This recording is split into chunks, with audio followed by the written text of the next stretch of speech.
ورحمۃ اللہ وبرکاتہ. خاک پتھر جسم سارا خون میں تر ہوتے ہوئے ہیں دعا گو دو جہاں کے تاجور ہوتے ہوئے.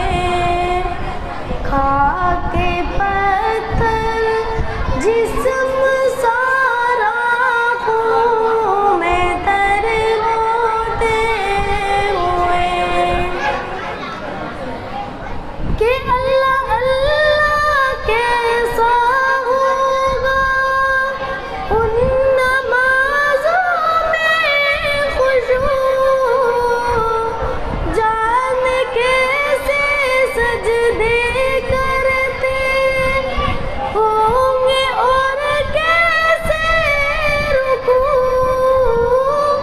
میرے آقا تین پتھر پیٹ پر ہوتے ہوئے. خاک پتھر جسم سارا خون میں تر ہوتے ہوئے ہیں دعا گو دو جہاں کے تاجور ہوتے ہوئے. دیکھیے تو سرور کونین کے بستر کا حال ہے بھری چاروں طرف سوکھے ہوئے پیڑوں کی چھال اور خوشنواد کے تکیے پہ سر ہوتے ہوئے. خاک پتھر جسم سارا خون میں تر ہوتے ہوئے ہے دعا گو دو جہاں کے تاجور ہوتے ہوئے. رنگ لے آئے کسی صورت نما کے کا جلال. رحمت للعالمین ہے آپ کی ذات جمال. یوں مدینے آ گئے ہیں مکے میں گھر ہوتے ہوئے. خاک پتھر جسم سارا خون میں تر ہوتے ہوئے ہیں دعا گو دو جہاں کے تاجور ہوتے ہوئے. کاش ہم سب کو مدینے کی زیارت ہو نصیب. کاش ہم بھی دیکھ لیں ایک بار تو کوئے حبیب. فخر کرتا ہے جہاں ٹکڑے کمر ہوتے ہوئے. خاک پتھر جسم سارا خون میں تر ہوتے ہوئے ہیں دعا گو دو جہاں کے تاجور ہوتے ہوئے. السلام علیکم ورحمۃ اللہ وبرکاتہ.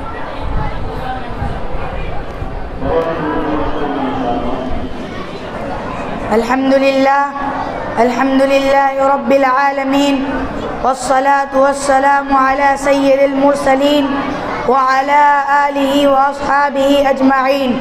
أما بعد فقد قال الله تعالى في القرآن المجيد صدق الله العظيم وأنذر عشيرتك الأقربين.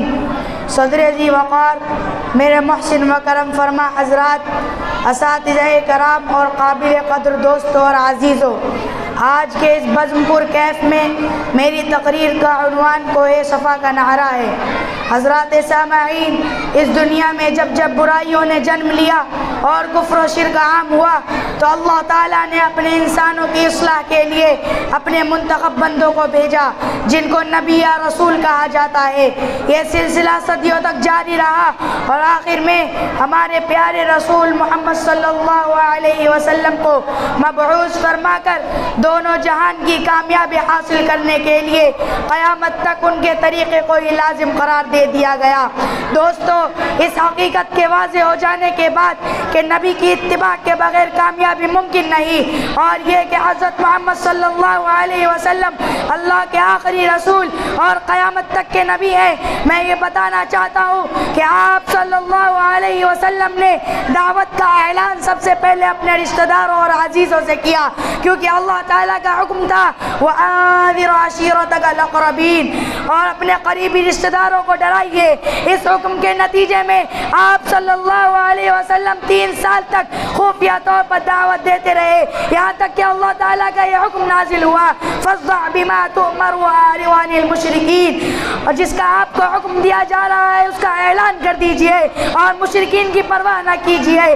لہٰذا آپ صلی اللہ علیہ وسلم نے کوہ صفا پر چڑھ کر پکارنا شروع کیا۔ وہ صحابہ، یہ ایک ایسی آواز تھی جس پر مکہ کے تمام لوگ جمع ہو جایا کرتے تھے۔ جب سب لوگ جمع ہو گئے تو آپ صلی اللہ علیہ وسلم نے لوگوں سے فرمایا کہ لوگوں، اگر میں تم سے یہ کہوں کہ پہاڑ کی اوٹ سے ایک لشکر تم پر حملہ ور ہونے والا ہے تو کیا تم میری تصدیق کرو گے؟ لوگوں نے بیک زبان ہو کر کہا کیوں نہیں، ہمارے پاس آپ کو جھٹلانے کی کوئی وجہ نہیں ہے، بالخصوص جبکہ آپ پہاڑ پر کھڑے ہیں اور آپ دونوں طرف دیکھ رہے ہیں۔ اس وقت آپ صلی اللہ علیہ وسلم نے موقع غنیمت جان کر لوگوں سے فرمایا میں کھلا ہوا ڈرانے والا ہوں، یعنی اللہ کو ایک معبود مان لو اور مجھے اس کا سچا رسول مان کر میری اتباع کر لو تو کامیاب ہو جاؤ گے اور جہنم کے دردناک عذاب سے بچ جاؤ گے، ورنہ اللہ کا عذاب بہت سخت ہے جس کو برداشت کرنے کی طاقت کسی کے اندر نہیں، اور پھر وہ ہمیشہ ہمیشہ کا عذاب ہے۔ دوستو، موجودہ زمانے میں بھی لوگ اپنے حقیقی مالک سے ناشنا ہو گئے، کفر و شرک عام ہو گیا اور انسانوں کی بہت بڑی تعداد کفر و شرک میں مشغول ہو گئی۔ آج ہمیں پھر اس بات کی ضرورت ہے کہ قولوا لا الہ الا اللہ تفلحون، لا الہ الا اللہ کا نعرہ بلند کیا جائے اور پوری انسانیت تک آپ صلی اللہ علیہ وسلم کا یہ پیغام پہنچا دیا جائے تاکہ ہر کسی کو جہنم کا ایندھن بننے سے نجات مل جائے۔ ہم اللہ تعالی ہمیں اور آپ کو اس پیغام کو سمجھ کر عام کرنے کی توفیق عطا فرمائے، آمین۔ اب میں اپنی تقریر کو یہیں ختم کرنا چاہوں گا۔ وآخر دعوانا ان الحمد للہ رب العالمین۔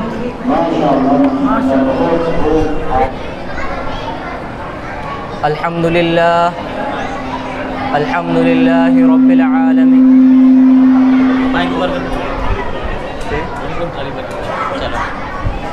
الحمد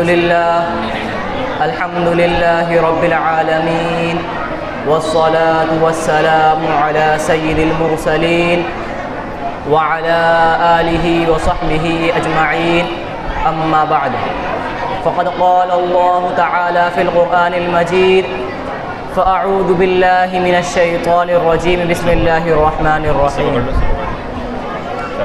وما ارسلناک الا رحمة للعالمین، صدق اللہ العظیم۔ صدر محترم، حضرات اساتذہ کرام اور حاضرین جلسہ، آج کی اس پروقار بزم سعید میں میری تقریر کا عنوان ہے پیغام محمدی۔ سامعین حضرات، بعثت سے پہلے دنیا کے سارے مذاہب آخرت کے محاسبہ اور جزا و سزا کے عقیدے کو بھلا بیٹھے تھے۔ یہی وجہ تھی کہ پورے عالم میں پاک بازی اور نیکوکاری کی جگہ فسق و فجور اور سیاہ کاریوں نے لے لی تھی۔ سامعین حضرات، ہمارے آقا تاجدار مدینہ جناب محمد الرسول اللہ صلی اللہ علیہ وسلم کی آمد سے پہلے بہت سی برائیاں معاشرے میں پھیل گئی تھی۔ قمار بازی اہل عرب کا محبوب مشغلہ تھا، لوٹ ماری، چوری، بددیانتی، مکر و فریب، وعدہ خلافی اور دروغ گوئی عام تھی، اور ستم بالائے ستم کہ ان تمام برائیوں کے باوجود ان کا دعویٰ تھا کہ پوری دنیا میں بس وہی عزت و شرافت کے مالک و مقرب اور بارگاہ عز دی ہیں۔ محترم ساتھیوں، جب آپ صلی اللہ علیہ وسلم کی بعثت ہوئی تو ساری دنیا جگمگا اٹھی اور ایک نئی صبح نمودار ہوئی جو یہ کہہ رہی تھی کہ دنیا میں ہدایت و سعادت کا ایک نیا دور شروع ہونے والا ہے اور باطل جڑ سے مٹنے والا ہے۔ آپ صلی اللہ علیہ وسلم نے 40 برس کی عمر میں جب اللہ کے حکم سے کوہ صفا پر اعلانیہ حق کا اظہار کیا تو چند لوگوں کے سوا سارے لوگ آپ کی مخالفت پر آمادہ ہو گئے، لیکن پھر چند سالوں کی محنت و قربانی کے بعد چشم فلک نے یہ نظارہ بھی دیکھا کہ وہی عرب حلقہ بگوش اسلام ہوئے اور آپ کے جانثار صحابہ بن کر دنیا کے گوشے گوشے میں پھیل گئے۔ کوئی کلدانیوں کو ہدایت کا پیام دیتا تو کسی کو بعلبک اور نینوا کے بھٹکے ہوئے کی رہبری مقصود تھی۔ الغرض محمد عربی صلی اللہ علیہ وسلم کا پیام ملکوں اور خطوں تک محدود نہ رہا بلکہ دنیا کے بڑے حصے میں پھیل گیا۔ آپ صلی اللہ علیہ وسلم کے اس پیام نے قوموں کی تقدیریں بدل دی اور اسی پیام کی بدولت غلاموں کا طبقہ بستیوں سے نکل کر فرما روائی و قیادت کی شہنشینوں پر جا بیٹھا۔ عورت کو حیا کی چادر دی، والدین کو عزت و رفعت سے نوازا، یتیم و مسکینوں اور محتاجوں کے ساتھ خصوصی طور پر خیر خواہی اور نصرت و مدد کا حکم دیا۔ موجودہ دور میں بھی صورتحال اسی قدر بگڑی ہوئی ہے، اس لیے ضرورت ہے کہ پھر سے اس پیام کو عام کیا جائے تاکہ ماضی کی بہاریں پھر سے اس اجڑے چمن کو سبزہ زار کر دے۔ اب آخر میں اس شعر کے ساتھ رخصت ہوتا ہوں۔ دونوں جہاں آئینہ دکھلا کے رہ گئے، دونوں جہاں آئینہ دکھلا کے رہ گئے، لانا پڑا تمہیں کو تمہاری مثال میں۔ وآخر دعوانا ان الحمدللہ رب العالمین۔ السلام علیکم۔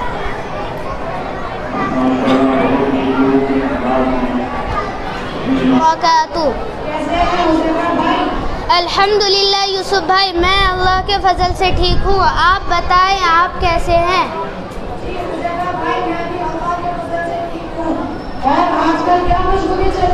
بس مشغولی کیا، وہ ابھی پڑھنے میں انہماک زیادہ رہتا ہے۔ میں اس وقت تعلیم حاصل کر رہا ہوں مکتب دارالقرآن شاہین باغ طیب لین 8 نمبر پر طیب مسجد کے پاس میں۔ اچھا، ماشاء اللہ، بہت خوب۔ تو حذیفہ بھائی، ذرا سوالات کر سکتا ہوں اگر آپ مناسب سمجھے تو؟ جی یوسف بھائی، کیوں نہیں، ضرور کوشش کروں گا انشاءاللہ آپ کے سوالوں کے جواب دینے کی۔ اچھا بتائیے، آپ صلی اللہ علیہ وسلم نے مدینہ تبلیغ و تعلیم کے لیے کس کو بھیجا؟ آپ نے مدینہ منورہ حضرت مصعب بن عمیر رضی اللہ عنہ اور حضرت ابن خلدن کے مطابق حضرت ابن ام کلثوم کو تعلیم و تبلیغ کے لیے بھیجا۔ ارے واہ، ماشاء اللہ۔ حضرت مصعب بن عمیر رضی اللہ عنہ یثرب میں کہاں گئے؟ حضرت مصعب بن عمیر رضی اللہ عنہ اسعد بن زرارہ کے یہاں ٹھہرے۔ اچھا بتائیے، بیعت عقبہ ثانیہ کب ہوئی اور اس میں کتنے افراد شامل تھے؟ بیعت عقبہ ثانیہ 3 ماہ قبل 622 عیسوی میں ہوئی اور اس میں 15 افراد شامل تھے۔ بہت خوب۔ اچھا، بیعت عقبہ ثانیہ میں سب سے پہلے بیعت کرنے کی سعادت کس کو ہوئی؟ براء ابن عازب کو سب سے پہلے بیعت کرنے کی سعادت حاصل ہوئی۔ ذرا بتائیے، بیعت عقبہ ثانیہ کے موقع پر آپ صلی اللہ علیہ وسلم نے اشاعت اسلام کے لیے کتنے نقیب مقرر کیے؟ بیعت عقبہ ثانیہ کے موقع پر آپ نے 12 نقیب مقرر کیے۔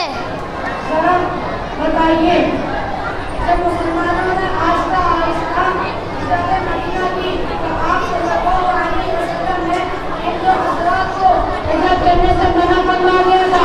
آپ نے حضرت ابو بکر رضی اللہ عنہ اور حضرت علی رضی اللہ عنہ کو منع فرما دیا تھا۔ آپ صلی اللہ علیہ وسلم نے مکہ سے مدینہ ہجرت کب فرمائی؟ آپ نے مکہ سے مدینہ 10 ہجری مطابق 622 عیسوی میں ہجرت فرمائی۔ بہت اچھا۔ جب قریش کو پتہ ہوا کہ آپ صلی اللہ علیہ وسلم کہیں مکہ سے مدینہ ہجرت نہ فرما جائے تو انہوں نے ایک اجلاس اس اجلاس میں 3 تجاویز پیش کی. نمبر 1 قید کر دیا جائے. نمبر 2 جلا وطن کر دیا جائے. نمبر 3 قتل کر دیا جائے. قتل کرنے کی تجاویز کس کی تھی اور کس کے تجویز میں اتفاق قرار ہوئی؟ قتل کرنے کی تجویز ابو جہل نے دی اور اس تجویز پر اتفاق رائے ہوا.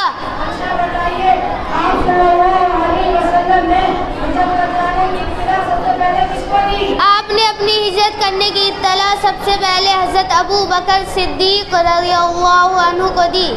ماشاءاللہ حضرت بھائی، انتظار ہو گیا آپ کے جوابات سن کر.